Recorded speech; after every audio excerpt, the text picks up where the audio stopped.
할렐루야. 같이 한번 해볼까요? 스스로 조심하는 수밖에. 오늘은 이런 제목을 가지고 누가복음 이제 거의 끝자락에 왔습니다. 28번째 시간을 갖도록 하겠습니다. 제가 지지난주인가요? 2주 전에 광화문에 나갈 일이 있었습니다. 월요일이었던 걸로 기억하는데 월요일 점심때 전에 한 오전 중에 광화문을 나갔어요. 이제 나가다 보니까 거기 우리가 알고 있는 서울시청 앞 광장, 서울광장이라고 그러죠.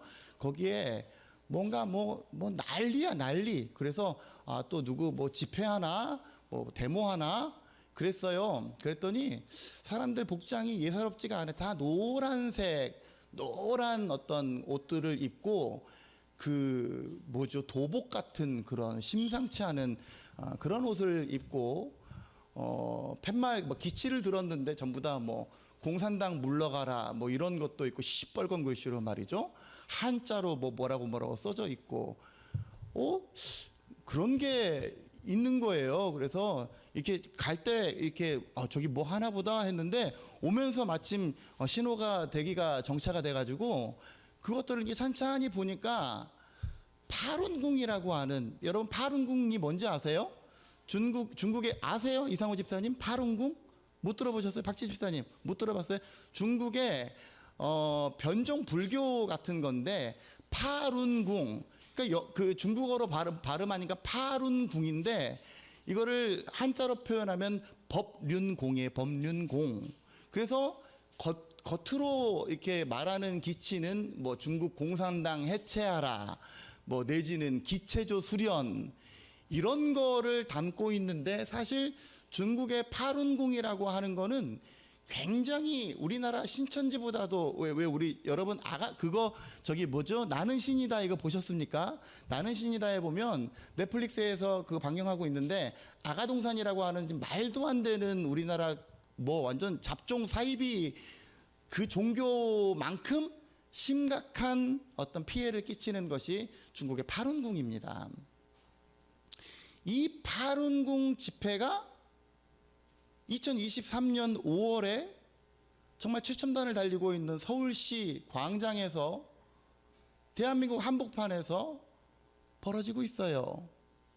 그것도 거기에 참여한 사람들은 전부 다 한국 사람들, 우리네 사람들입니다. 저는 깜짝 놀랐어요. 그래가지고 쳐봤더니 올해만 그 집회를 한 게 아니라 매년 해마다 5월달 이맘때에 중국의 공산당 겉 표면적으로는 중국의 공산당에 대해서 어떤 예전에 7월 10일 날 뭐가 있었던 모양이죠. 그 박해했던 그것에 반대해서 집회 시위를 하는데 새가 점점 불어나는 거예요. 새가. 근데 사실 사이비도 그런 사이비가 없고 다행인 건 십자가가 아니라서 다행이죠. 불교 마크 사이비라서 그나마 좀 다행인데, 기독교적인 입장에서 보면 저는 그런 생각이 들어요. 저기에 가담한 사람들은 도대체 무슨 생각을 가지고 사는 건가?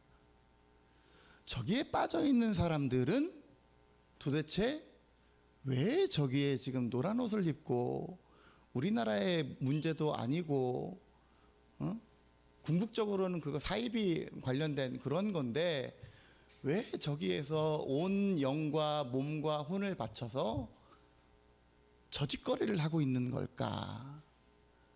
야, 이 나라 대한민국이 참 큰일 났다, 이런 생각을 해봅니다. 비단 파룬궁뿐만이 아니죠. 아까 서두에서 말씀드렸듯이 넷플릭스에서 나는 신이다 이런 거 했는데 대개 보면 이제 교회 목사 이런 거를 표방해 가지고 전부 다 지금 이단들이 막 판치고 창궐하고, 아이고 난리예요. 우리 지금 요즘에는 좀 잦아든 것 같죠. 신천지 다시 난리예요. 다시. 문 딱 열고 나가보면 편지가, 여기 사무실에 여기서 문 딱 열고 나가면 편지가 한 통이 와 있어. 목사님께. 그래서 하늘의 계명성에 뭐가 편지하노니, 저를 종부리듯이 너는 가서 복음을 전할지어다 이러고 있는 거예요. 놀고 있네 그러고 찢어버렸습니다. 그런 게 막 계속 와요. 계속 오기도 하고, 저기 지금 학원 사거리 가면은 여러분들 혹시 아세요? 지금 여호와 증인이 주일에도 막 열심히 전도하고 있는 거 혹시 아십니까? 그런 대한민국의 현실 가운데 우리가 지금 살고 있습니다. 저는 그렇게 이단에 빠지고 미혹해하는 영들에 쉽게 지배되고 다 그냥 제가 그래서 지난주였던 것 같아요. 지난주 주일날 자전거 타고 이렇게 집에 갔다가 다시 이렇게 거기를 지나면서 그 여호와의 증인, 정말 예전에는 여호와의 증인들이 어떤 할머니들이라든지 좀 연세가 있으신 분들, 이런 분들이 이 둘씩 교대로 이렇게 하는데 요즘은요 멀쩡하게 생긴 남자들, 멀쩡하게 생긴 여자들, 굉장히 선남 선녀들, 청년들, 이런 사람들이 거기서 파스텔을 나눠주고 있어요. 그래서 가가지고 제가 뭐 이렇게 얘기를 할까 하다가 말이 길어질 것 같아가지고 괜히 또 그런 데서 하면 뭐 싸움밖에 안 돼서 결국은 얘기는 하고 오지는 않았는데, 참 그들 가운데 왜 여기 왜 빠지셨어요? 라고 물어보고 싶어요. 정말로. 정신 좀 차리세요. 왜 이런 거에 빠지셨어요? 라고 물어보면 자기네들은 그것이 진리라고 생각하니까 이제 저한테 막 반박을 하겠죠. 이 나라 대한민국에 묻고 싶습니다. 왜 지금 그러한 것들에 미혹해하는 영들에 그렇게 쉽게 빠져 있는가? 동시에 하나님께서 지금 이 나라 대한민국이, 요즘 어제도 제가 교회학교를 다녀왔습니다만, 교회학교 그 세미나를 다녀왔습니다만은, 대형 교회가, 잠실에 있는 교회들도 큰 교회가 교회학교 애들이 2명이에요. 2명, 3명. 다음 세대가 난리에 난리. 중고등학교는 씨가 말랐어요. 씨가 말라. 예? 저쪽에 있는 저쪽에 가락동에 있는 어떤 교회는요, 어른이 300명인데 애가 2명이요. 그것도 그 애가 누군지 압니까? 목사님 아들들, 부목사님 아들 둘이 교회학교 인원 전부예요. 이게 지금 우리나라 대한민국 교회의 현실입니다. 이건 뭘 말하는지 압니까? 10년, 20년 뒤에 교회의 모습을 장담할 수 없다는 거예요. 왜 하나님께서는 이렇게 교회들이 붕괴되는데 침묵하시는가? 왜 하나님께서는 많은 사람들이 이렇게 미혹해하는 영에 쉽게 흔들리고 빠져 있는데 그들을 건지지 않고 내버려 두시는가에 대해서 의문점을 갖지 않을 수가 없습니다. 여러분, 제가 그 파룬궁 집회를 하는 것을 지나면서 제가 속으로 되뇌인 게 있어요. 아이고, 이 나라 대한민국 큰일이다. 정신 차리는 것 외에는 방법이 없다. 그러면서 와서 이제 교회에 와서 말씀을 묵상하고 이번 주 설교를 뭘 하지? 했더니 오늘 본문의 말씀이 나오는 거예요. 뭡니까? 스스로 조심하는 수밖에 없어. 다른 방법이 없어요. 스스로 나 자신에 대해서 스스로 빗장을 걸고 스스로 염려하고 조심하지 않으면 지금의 시대를 살아가는 우리 그리스도인들조차도 이 세대에 쉬이 흔들려 버리는 그런 현상을 우리가 경험하게 됩니다.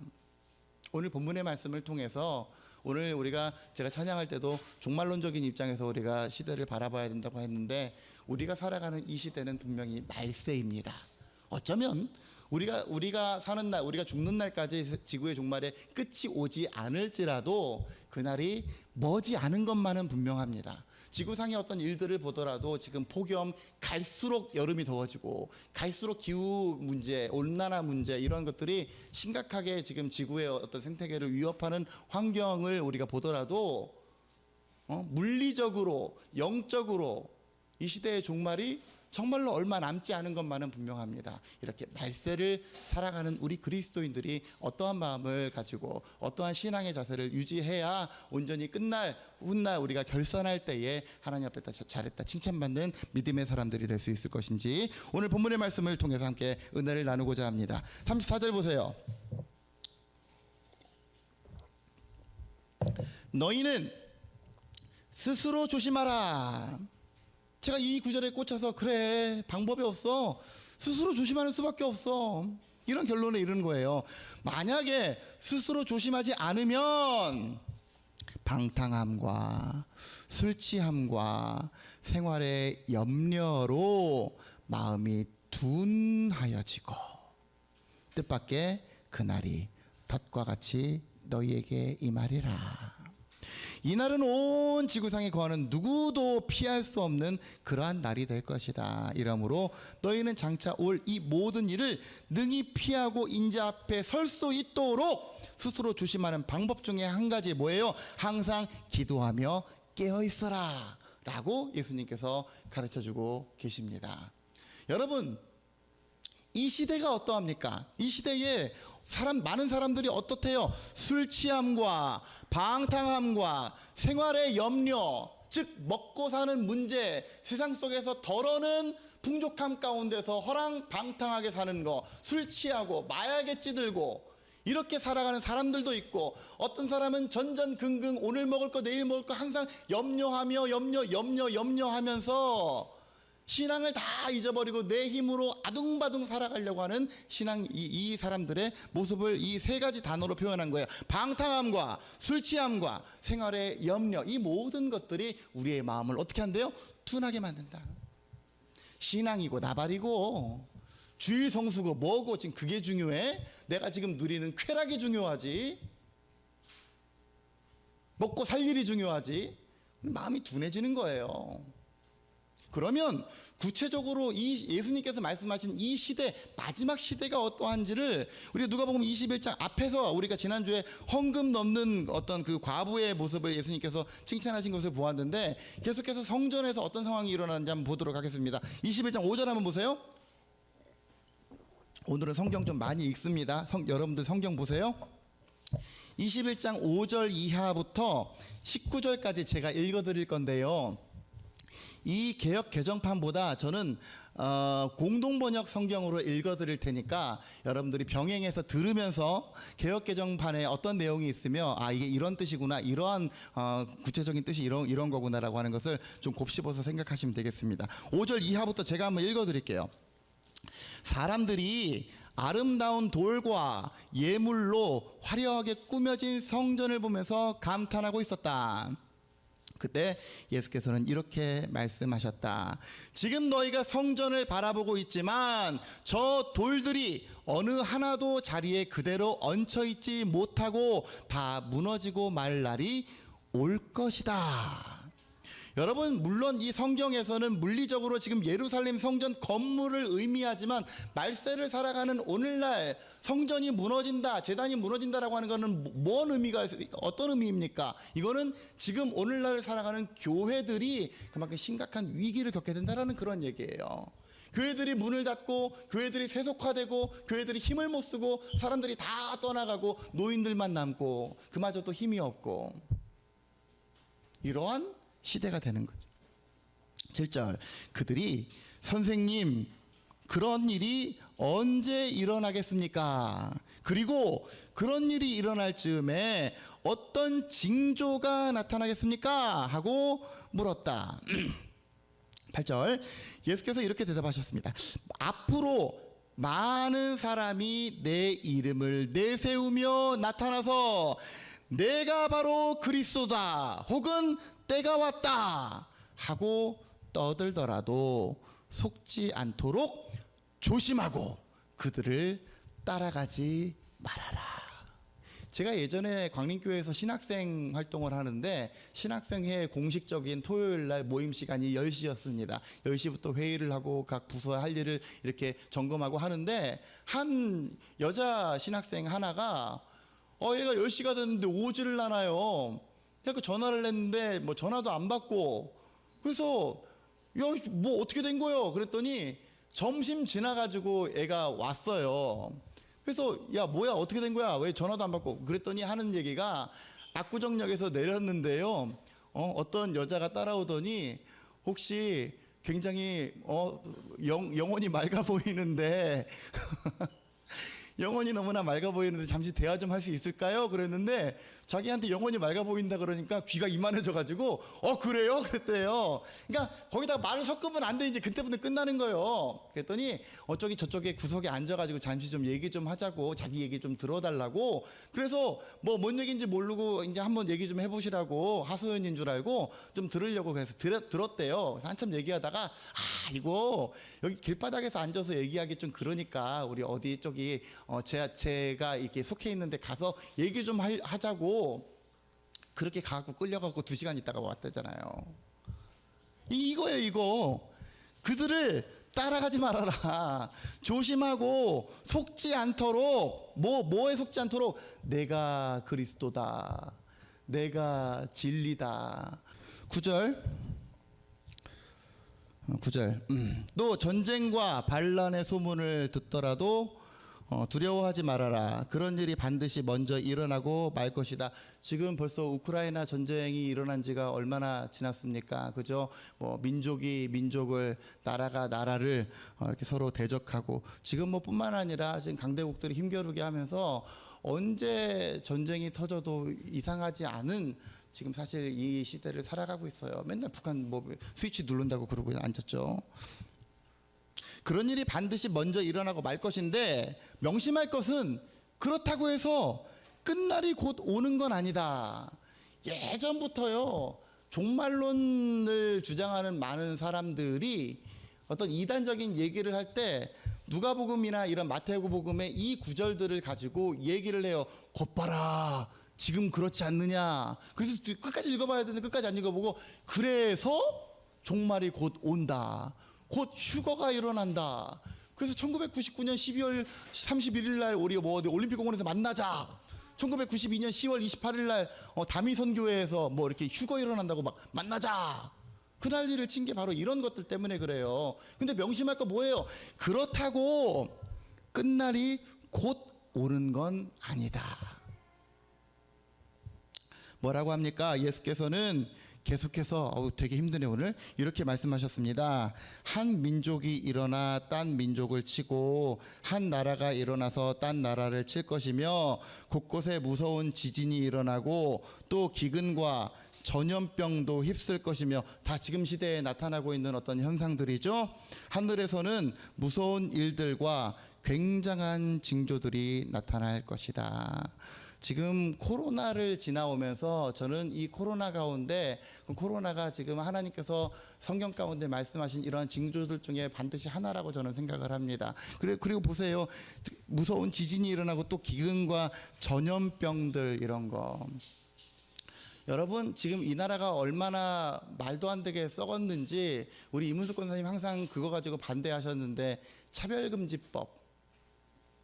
그것 때문에요, 지금 매스컴에서 동성애를 동성애라고 부르지 못하고, 그 병으로 인해서 창궐하고 있는 원숭이 두창이라 그러죠. 그것에 대해서 원인을 그냥 성관계로 인한, 성적 행위로 인한 감염, 이렇게밖에 표현을 안 하는데 사실 심각해요. 그 숫자가 이루 헤아릴 수도 없고. 그리고 여러분 아십니까? 요즘에 지금 매스컴에서 트랜스젠더들이 굉장히 활동 열심히 하는 거 아십니까? 옛날에 트랜스젠더 1호 그러면 누구라고 떠오르는데, 그때 사람들이 굉장히 거부감이 있었고, 뭔가 커밍아웃 한 사람에 대해서 굉장히 거부감이 있었는데, 이제는 그럴 수 있지, 그것에 대해서 상담해주고, 그거 자연스러운 그냥 마음의 그냥 자연스러운 현상일 수 있어 라고 그렇게 얘기를 해버리니까 어느덧 이게 보편적이 돼버리는 거예요. 문화가 그렇습니다. 문화가 그렇게 무서워요. 예전에는 절대적으로 차단되고 그것은 아니다 라고 규정을 했는데, 한 명씩 두 명씩 이게 나와가지고 나도 기호 그러다 보니까 지금 시대가 그러한데 하면서 굉장히 들불처럼 퍼져버렸어요. 동성애라고 하는 게. 그것으로 인한 지금 전염병, 원숭이 두창, 그 뭐라 그러죠? 그거를 뭔 병이라 그러죠? 뭐라고 하더만. 그 이유가 간단해요. 하나님이 그런 병들을 통해서 이 세대에 하시고자 하는 얘기가 뭐겠습니까? 그러한 질병들, 코로나를 통해서 이 세대들을 향해서 하시고자 하는 메시지를 우리는 들을 줄 알아야 돼요. 코로나를 통해서 한국 교회에 하나님께서 던지시는 그 메시지를 들을 줄 알아야 돼요. 말세에는 교회마다 또 혹은 이 사회 가운데 이러한 전염병도 창궐하고 이러한 일들이 일어날 터인데, 이 일들의 이유에 대해서 우리는 그냥 지나가는 사회 현상이지 이렇게 생각하면 안 됩니다. 아, 영적으로 다 이게 의미가 있구나. 영적으로 다 이거 경각심을 가져야 되는 문제구나. 여러분, 하나님께서 지금 이러한 상황, 교회가 넘어지고 지금 사람들이 뭐 동성애에 찌들어져 있고 막 영적인 이런 타락과 이러한 상황에 있는데 왜 하나님은 침묵하시는가? 이것에 대해서 우리는 오늘 이 본문을 통해서 해답을 얻을 수가 있어요. 왜? 지금 이 세상이 하나님께서 원하시는 창조의 이 시간 가운데 흘러가는데 이렇게 하나님께서 기획하시고 이것을 계획하셨단 말이에요. 그렇기 때문에 마치 예수 그리스도께서 십자가를 지시는 것이 하나님의 계획이었고, 그렇기 때문에 사람들이 예수님이 십자가를 지는 동안에 하나님께서는 아무런 개입도 하지 아니하시고 하나님이 살아계시는 아무런 증거를 나타내지 않았어 라고 했을 때에, 그러나 하나님이 안 계신 것이 아니라 고난받는 것, 예수님께서 무너지는 것, 그것이 하나님의 뜻이었음을 감안해 볼 때에 오늘날의 한국교회가 고전하는 것, 오늘날의 대한민국이 이 모양 이 지경이 되어가고 있는 것, 이것도 다 하나님의 질서 가운데 하나님의 계획대로 흘러가고 있는 거예요. 그럴 때 우리가 어떻게 해야 되느냐. 12절 그러나 이 모든 일이 일어나기 전에 너희는 잡혀서 박해를 당하고 회당에 끌려가 마침내 감옥에 갇히게 될 것이며, 지금 대한민국이 자유 대한민국이라고 얘기를 했지만 자유자가 없어졌죠. 저는 신앙에도 이제 조만간 반드시 위기가 올 것이라고 생각을 합니다. 예수 믿는 것, 이것이 지금은 뭐 나의 선택의 문제이고 귀찮으면 안 가도 되고 온라인으로 해도 되고 이러한 문제지만, 나중에는 예수 믿고 싶어도 여러 가지 불이익을 당해서 예수 믿지 못하는 상황이 생기고, 심지어 물리적인 박해도 당하고, 지금 저 북한에 있는 그러한 교회들처럼 그런 상황이 반드시 올 거라고 생각을 해요. 지금이야 뭐 다 자유가 보장되어 있는 것 같지만 이런 날이 올 때에 우리는 박해를 당하게 될 것이다. 나 때문에, 그리스도의 이름 때문에 임금들과 총독들 앞에 서게 될 것이다. 사실 임금들과 총독들 범위를 줄여보면 어떻게 합니까? 주일날 출근해. 그랬는데 저 주일날 교회 갈래요. 그랬더니 막 사장한테 불려가고 막 뭐 부장한테 불려가고 이런 상황 생기는 거 아니에요? 똑같은 거예요.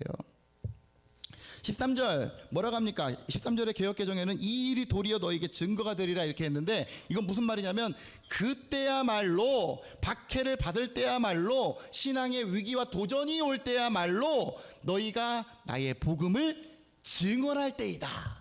그러니까 사도 바울이 옥중에서 막 서신을 쓰고 옥중에서 더욱더 담대하게 그리스도를 증거하고 했던 건 뭐냐면, 도전이 왔을 때 그 영적인 도전에 대해서 응전을 한 거예요. 똑같은 거예요. 우리가 아무 일도 없고 우리의 영적인 상황 가운데 오늘도 평안하다 안전하다 할 때에는 아무런 영적인 경각심이 없는데, 우리 가운데 영적인 도전이 오고 주일 성수에 대해서 도전이 오고 할 때에 그때 정신 차리게 되는 거예요. 그래서 그리스도 예수에 대해서 더욱더 강하게 붙잡고 나아가는 거예요. 14절 이 말을 명심하여라. 그때에 어떻게 항변할까 하고 미리 걱정하지는 말아라. 왜? 너희의 적수들이 아무도 맞서거나 반박할 수 없는 언변과 지혜를 내가 줄 것이다. 누구를 의지하라? 하나님을 의지하고 나아가라. 자꾸 내 말주변, 말빨 이런 거 기대하지 말고, 내 백그라운드 이런 거 말고 오직 하나님 붙잡고 나아가라. 뭐 하면서? 항상 기도하고 깨어 기도하고. 16절 너희의 부모와 형제와 친척과 친구들까지도 너희를 잡아 넘겨서 더러는 죽이기까지도 할 것이다. 그리고 너희는 나 때문에 모든 사람에게 미움을 받겠지만 머리카락 하나도 잃지 않을 것이다. 19절이 중요합니다. 그리고 참고 견디면 생명을 얻을 것이다. 이 시대를 살아가는 우리들에게 있어서 해야 할 일은 뭡니까? 참고 견디는 거예요. 어제 교회학교 세미나 갔더니 어떤 개척교회 목사가, 제 후배 목사가 와가지고 그러는 겁니다. 10년 전에 개척했는데 지금까지 세월을 견뎌왔습니다. 견뎌왔습니다. 힘들죠. 녹록지 않죠. 포기해버리고 싶죠. 그런데 끝까지 견디는 자. 바라기는 저와 여러분들도 이 시대 가운데 때때로 신앙생활 하기 힘들고, 때로는 우리에게 훈풍이 들어서 교회 가기 힘들고, 때로는 우리에게 그냥 막 악풍이 불어서 그 역풍 때문에 교회 나가기 힘든 그러한 순간과 마주할지라도 항상 깨어서 이 시대를 이겨 생명력 있는 그리스도인이 되어서 거슬러 올라갈 수 있는 저와 여러분들 되어주시기를 주의 이름으로 간절히 축원합니다. 다시 34절 돌아가 보세요. 그래서 이 시대를 살아갈 때에 한 가지 이 끝까지 살아남기 위해서는, 참고 견디기 위해서는 반드시 명심해야 될 일이 있는데, 그 명심해야 될 게 뭐예요? 스스로 조심하는 수밖에 없어. 그러니까 주일날 목사가 맨날 여러분 성경 읽으세요, 찬송하세요, 기도하세요, 아니 필요 없어요. 여러분들의 일주일간의 삶의 현장 가운데서 스스로 셀프 스터디 해야 돼요. 스스로 기도의 자리로 가야 돼요. 그렇지 않으면 넘어져요. 바라기는 주일에만 그리스도인 되지 마시고, 주중에도 그리스도인 되시고, 주중에도 기도의 사람 되시고, 주중에도 말씀의 사람 되셔서 항상 스스로 삼가고 조심할 수 있는 저와 여러분들 되어주시기를 주의 이름으로 간절히 축원합니다. 뭐하래요? 36절 항상 기도하고 깨어있으라. 그래서 너희는 장차 올 이 모든 일을 능히 피하고 인자 앞에 설 수 있도록. 오늘 본문의 말씀에서 예수님은 기도하고 깨어있으라고 가르칩니다.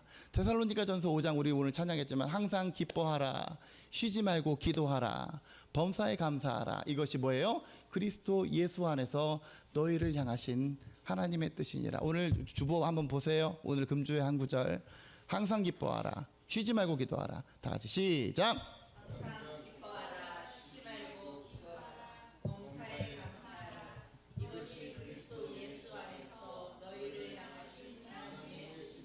아멘입니까? 한 가지만 더 추가하겠습니다. 기도, 우리 신앙을 무장할 때에는 기도가 반드시 필요합니다. 그런데 기도만큼 중요한 건 뭐예요? 말씀이에요, 말씀. 우리 성경에는 말세를 다루고 있는 성경책이 참 많은데, 오늘 본문도 그러하고요, 데살로니가 전서도 그러하고, 말세의 시대를 다루고 있는 것이 디모데 전서입니다. 디모데 전서, 디모데 후서, 전서 후서 다 마찬가지죠. 디모데 후서 한번 보세요. 346페이지 신약 345페이지부터 보세요. 디모데 후서. 디모데 후서는 사도 바울이 그의 아들처럼 여기는 제자 디모데에게, 디모데가 다른 곳에 떨어져서 목회하는 과정 가운데 이렇게 목회하라라고 가르쳐주는 어떤 그런 가르침의 교훈에 관한 얘기입니다. 3장 1절 한번 보니까, 이것을 알아라 디모데야, 잘 기억해라. 말세에는 고통하는 때가 이르게 될 것인데, 사람들이 어떻게 한다? 자기를 사랑한다, 돈을 사랑한다, 돈을 자랑한다, 교만이 하늘을 찌른다, 비방을 한다, 부모를 거역한다, 가정이 다 붕괴된다는 거죠. 감사할 줄 모른다, 감사의 씨가 말랐다, 거룩하지도 않고 무정하고 원통함을 풀지도 않고 막 모함하기 좋아하고, 하여튼간 안 좋은 수식어는 다 갖다 붙이는 거야. 절제하지 못하고 사나우고 선한 것을 좋아하지 아니하고 배신하고 조급하며 자만하며 특별히 쾌락을 사랑하기를 하나님 사랑하는 것보다 더 하며. 제가요 어제 우연히 집에 밤에 늦게 들어갔는데 우연히 TV를 딱 들었더니 뭐 MBC에서 실화 탐사대라는 걸 하대요. 거기 보니까 고 서세원 씨 죽음에 관한 어떤 미스터리를 밝힌다고 그런 얘기를 하는 것을 보게 됩니다. 오해하지 말아야 될 것은 제가 뭐 고인을 비방하거나 그런 것이 아니라 지금 시대 현상에 대해서 이야기하는 거예요. 유명 개그맨이었고 어느 순간에 갑자기 목사로 탈바꿈했고, 뭐 과정은 모르겠지만 목회 활동을 했는데 녹록지 않았고, 그러고 나서 우리나라가 아닌 다른 곳으로 거의 도망하다시피 그렇게 갔는데 다시 화려하게 컴백을 했다. 근데 그게 뭐냐면 경제 뉴스에 이렇게 나왔어요. 그래가지고 서로 이렇게 인터뷰를 하면서 이야기를 하는데, 자기는 사업이랑 특별히 코인을 발행을 해가지고 말이죠, 그걸로 큰 돈을 벌게 됐대요. 그래서 이게 얼마나 막 무궁무진한 가능성이 있고, 뭐 이렇게 발전 방향이 있고 그래가지고 막 이렇게 설명을 하면서 이런 얘기를 해요. 내가 이것 때문에 얼마나 행복한지 몰라요. 이것 때문에 내가 지금 하루하루가 얼마나 행복한지 몰라요. 그렇게 얘기하는 거예요.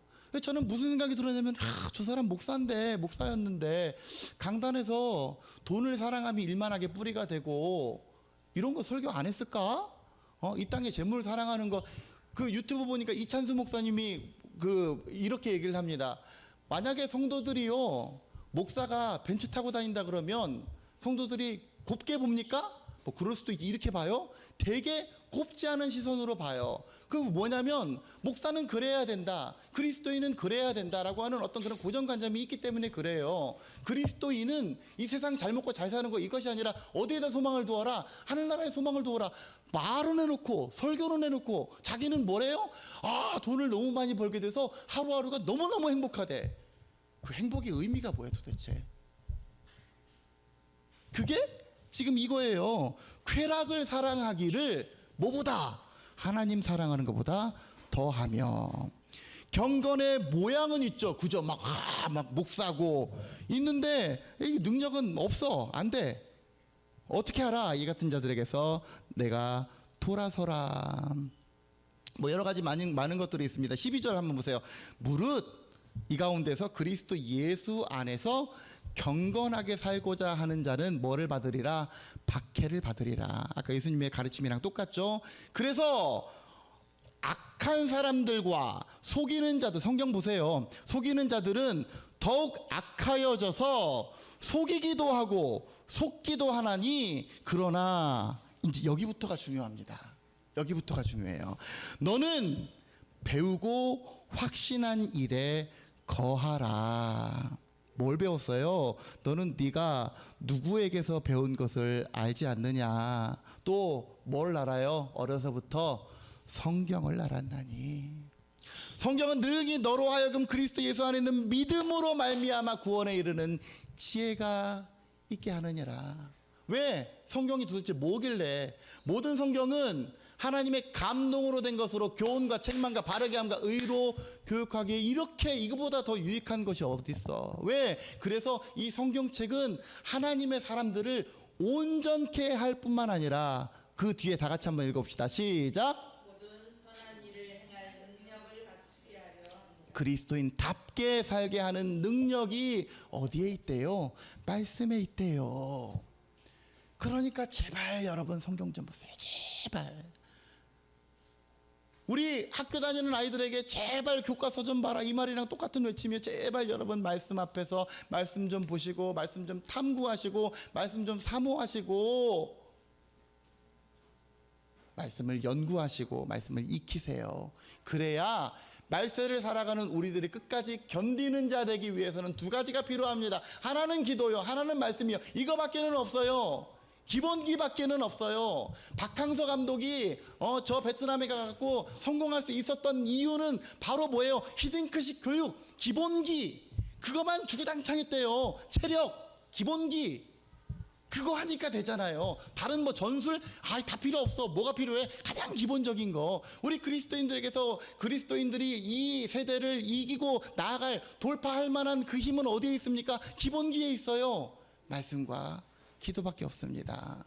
그 말씀과 기도를 통해서 스스로 깨어있는 자가 되게 될 때에, 우리 주변을 보면 나 뭐 교회 나가서 뭐해, 신앙생활에서 뭐해, 지금 놀러 가는 게 더 좋지, 주일날 자꾸 어디 캠핑 가자 그러고, 자꾸 어디 뭐 모임하자 그러고, 교회 가더라도 빨리 갔다 나오라 그러고, 지금 이러한 상황과 현실 속에서 그럼에도 불구하고 신실한 그리스도인으로 살기 위해서는 교회뿐만 아니라 주중에서도 항상 주의 말씀, 주의 기도, 주께서 주시는 그 은혜를 누리는 자 되어서 항상 깨어 정신 차리고 기도로 나아가는 저와 여러분들이 되시기를 간절히 바랍니다. 생명력 있는 그리스도인은 시대를 거슬러 올라가는 거예요. 우리 가운데 생명이 있느냐 없느냐는 떠내려가느냐 거슬러 올라가느냐 하는 겁니다. 아무리 이만한 통나무일지라도 흐르는 물에다가 이 통나무를 던져놓으면 어떻게 해요? 그냥 떠내려가요. 왜 그래요? 거기에는 생명이 없어서 그래요. 근데 요만한 송사리는 어떻게 합니까? 그 물살을 거슬러 올라가잖아요. 생명력이기 때문에. 생명력이. 바라기는 이 악하고 패역한 시대, 말세를 살아가는, 여러모로 혼탁한 시대를 살아가는 우리들, 교회에서뿐만이 아니라 이 세상 가운데서도 말씀과 기도로 온전하여지고 항상 주의 말씀을 사모하고 주께 기도로 나아가기를 즐겨하는 자 되어서 끝까지 스스로 조심하고 끝까지 온전히 그리스도의 사람으로서 굳건히 서 있을 수 있는 저와 여러분들 되어지시기를 주의 이름으로 간절히 축원합니다.